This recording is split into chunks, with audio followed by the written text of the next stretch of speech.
اپنا بٹ صاحب یہ فرمائیے قائد اعظم محمد علی جناح رحمۃ اللہ علیہ، ایک تو ویسے جب ہم اپنی کتابوں میں پڑھنا شروع کرتے ہیں بچپن سے ہمیں بتایا جاتا ہے کہ بھئی بابا قوم ہے، پھر اس کے بعد ہم کتابوں سے ہٹ کے جو ہسٹری ہے، تاریخ، سنلے واکپٹ ہے، دیگر لوگ ہیں ان کو پڑھنا شروع کرتے ہیں، اور پھر ہر طرح کی چیزیں جب ہم پڑھنا شروع کرتے ہیں تو ہمارا تعارف ان سے پھر روز بروز بڑھتا چلا جاتا ہے نا۔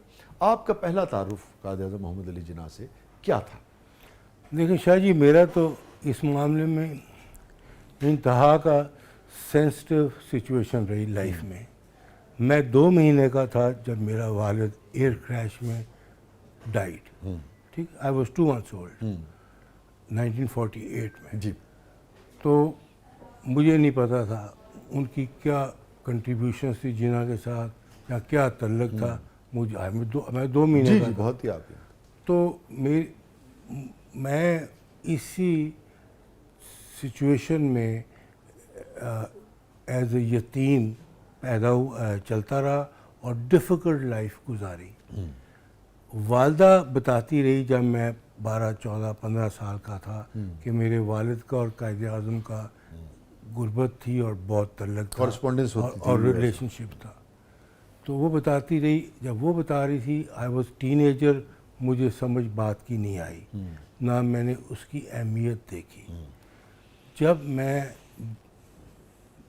بڑا ہو گیا تو میں اپنے بزنس میں گیا تو 40 سال کی عمر پہ، آج سے 35 سال پیچھے، میں نے بزنس میں جب اچیومنٹس کر لی، اپنی سوچ کے مطابق، اپنی خواہشوں کے مطابق میں نے پیسہ بھی کما لیا اور اچیومنٹ بھی کر لی، تو پھر میرے اندر بے پناہ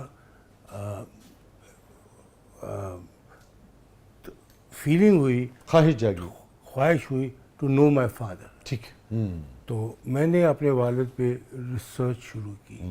جب ریسرچ شروع کی والد پہ، تو وہ ریسرچ مجھے قائد اعظم کے پاس لے گئی۔ آرکائیوز میں سے رفیع بٹ کے اور قائد اعظم کے خطوط ملے جو یہ چھپے ہیں کتابوں میں۔ یہ ذرا دکھائیے نا۔ میں دکھاتا ہوں آپ کو۔ تو یہ کتاب چھپی ایٹ قائد سروس۔ جی ہاں، سید رضی واسطی نے یہ لکھی، جو کولمبیا یونیورسٹی نیو یارک کا ہسٹری کا پروفیسر تھا، آئی وی لیگ ہے نا وہ؟ آئی پی ٹی، اس نے یہ کتاب لکھی۔ تو یہ اپنے والد کی ریسرچ کے کرتے کرتے میں قائد اعظم کی ریسرچ میں گھس گیا۔ اور اس میں کتنے خطوط ہیں آپ کے اور اس میں کوئی 28 خط ملے بٹوین رفیع بٹ اینڈ قائد، اور سارے تو ملے نہیں بیکاز جو اویلیبل تھے وہی تھے، اور وہ ان کو مطلب وہ بتاتے ہیں کتنا ڈیپ ریلیشن شپ تھا۔ سو پھر میں نے جناح کو سمجھا، پھر پاکستان موومنٹ کو سمجھا کہ پاکستان بنا کیسے۔ تو یہ بات ہے 35 سال پرانی۔ تب جب میں ریسرچ کر رہا تھا، تب پاکستان کو بنے ہوئے بھی کوئی 40 سال ہوئے تھے، 40 سال ہوئے تھے۔ اس وقت پاکستان میں لوگ زندہ تھے جو قائد اعظم کے ساتھ تھے اور جنہوں نے پاکستان موومنٹ میں کام کیا، جیسا ممتاز دولتانہ، سردار شوکت حیات، کئی اور لیڈرز تھے جن کو میں نے ملا، ان کے انٹرویوز لیے، ان سے فردر گائیڈنس لی۔ تو بٹ صاحب، ایک تو ہم قائد کو جانتے ہیں کتابوں کے ذریعے، ریسرچ کے ذریعے، اور ایک یہ جو فرسٹ ہینڈ نالج ہے، لوگوں کی جو ملاقات، بڑے بڑے لوگوں بڑا فرق کی ملاقاتوں کا جو تاثر، بڑا فرق ہے۔ کتابوں میں آپ قائد کو جو جانتے ہیں نا، وہ قائد وہ نہیں ہے۔ مجید نظامی مرحوم جب تک زندہ تھے، انہوں نے قائد اعظم کا اور علامہ اقبال کا جھنڈا اٹھایا ہوا تھا۔ انہوں نے پوری اپنی زندگی ایکچولی ڈیووٹ کر دی تھی قائد اعظم اور علامہ اقبال پہ کو پروموٹ کرتے ہوئے۔ اچھا، اس کراؤڈ میں جب میں جاتا تھا تو قائد اعظم کی جب بات کرتے تھے یہ بزرگ لوگ، شاہ جی رو پڑتے تھے۔ آئی مین آنسو رکتے نہیں تھے ان کے جب یہ قائد اعظم کی بات کرتے تھے کہ کیا قائد اعظم تھا اور کیا پاکستان کی سوچ تھی اور ہمارا خواب تھا، اور آج پاکستان کیا ہوا ہے، اس ڈائریکشن میں ہی نہیں ہے۔ اچھا، یہ بات میں 35 سال پرانی کر رہا ہوں. پھر چلتا رہا. جو پاکستان موومنٹ کے لوگ تھے جو کمیٹڈ تھے قائد کے ساتھ وہ پروموٹ کرتے رہے 25 دسمبر کو اور نیشنل ڈیز کو. اب میں دیکھتا ہوں یہ بالکل ہی چیز مدھم ہو گئی ہے, بالکل مدھم ہو گئی ہے. قائد اعظم پہ گفتگو بھی بہت تھوڑی ہے, پاکستان موومنٹ پہ بہت کم گفتگو ہے.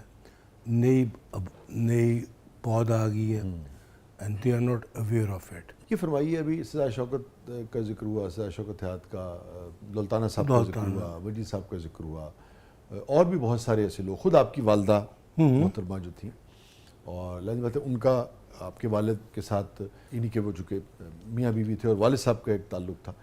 ان سب کی محفلوں سے کوئی ایسی بات جو آپ سمجھتے ہو کہ کسی کتاب میں کسی جگہ پہ آپ نے نہ پڑھی ہو نہ درج ہوئی ہو اور آپ تک قائد کی بات پہنچی اور آپ سمجھتے ہو کہ ہاں وہ امانت ہے سینہ بسینہ چلتی ہوئی جو لوگوں تک پہنچنی چاہیے, کوئی ایسی بات, کوئی ایسا واقعہ جو آپ سمجھتے ہیں ضرور شیئر کرنا چاہیے؟ دیکھیں, قائد اعظم بڑا ایک ڈفرینٹ انسان تھا. ایک اگزامپل میں دیتا ہوں آپ کو کہ جب ایک مسلمان نے قائد اعظم کو خط لکھا کہ میں نے فارمیسی کھولی ہے اور آپ کے نام پہ کھولی ہے, جنا میڈیکل سٹور کھولا ہے, تو بڑی خوشی ہوئی کہ میں نے مسلمان میں نے کیا. تو قائد اعظم کا اس کو خط آتا ہے کہ I thank you for this, but میں ایڈوائز یہ دوں گا کہ change the name, people might mistaken it for me. مطلب وہ اپنا نام بھی نہیں چاہتے تھے کسی اسٹور پہ لکھا جائے. He was very different man, very different man, very upright ہے نا, very upright, very principled, very straight, honest. اچھا, جو پاکستان موومنٹ کے لوگ جو تھے دے وہ all very honest and genuine because قائد تھا. اتنا ہی جھوٹ آج پاکستان میں چل رہا ہے. وہ جو کریکٹر تھا قائد اعظم کا یا اس کے ساتھیوں کا, وہ اتنا ہی پٹھا ہو کے پاکستان چل رہا ہے. تو آج تو میں سمجھتا ہوں پورے پاکستان میں جھوٹ چھایا ہوا ہے, سچ چھپا ہوا ہے. یہ جو آپ بات کر رہے ہیں اور کتنا باریک بینی سے وہ چیزوں کو دیکھتے تھے. مجھے یاد ہے یہ اسلامیہ کالج میں آئے تھے نا قائد, اور یہاں انہوں نے خطاب بھی کیا تھا. میرا حافظہ اگر ٹھیک کام کر رہا ہے تو اس میں جو لوگ شریک تھے پاکستان موومنٹ میں بھی اور اس زمانے کے لوگ, اب سے کو 8, 10, 12, 15 سال پہلے میں نے ان کو انٹرویو کیا ایک جگہ, تو وہ کہنے لگے, بتایا انہوں نے کہ اسی کالج میں احاطے میں تھا, کسی قائد ڈے پی ٹی وی نے شاید وہ پروگرام کیا تھا. تو وہ مجھے یاد ہی پڑتا ہے, کہنے لگے مجھے بزرگ نے بتایا, کہنے لگے کہ کوئی وہ تھی بالکل ہی جیسے کہ 1 آدھ روپیہ, مطلب 1 آدھ روپیہ بھی نہیں اس زمانے کا, آج کے حساب سے آپ سمجھیں کہ 10 روپے, آج کے حساب سے 10-50 روپے اس نوعیت کی رقم جو تھی, اس کی جو مالیت تھی, اس حیثیت یہ تھی. کہنے کو میں نے دیے تو قائد نے یوں کر کے جیب میں رکھ لیے, وہ خود بتاتے ہیں. اچھا, اور یہ واقعہ اور بھی لوگوں نے الگ سے بھی بتایا رسید کے حوالے سے. مسلم لیگ کے لیے چندہ دیا تھا, کہنے لگے بات ختم ہو گئی, بھول بھال. کچھ عرصے کے بعد قائد کا وہ آئی رسید آئی اس کی کہ آپ نے دیا تھا اور یہ اس کے, کہنے لگے بھولے نہیں تھے انہوں نے اس کو.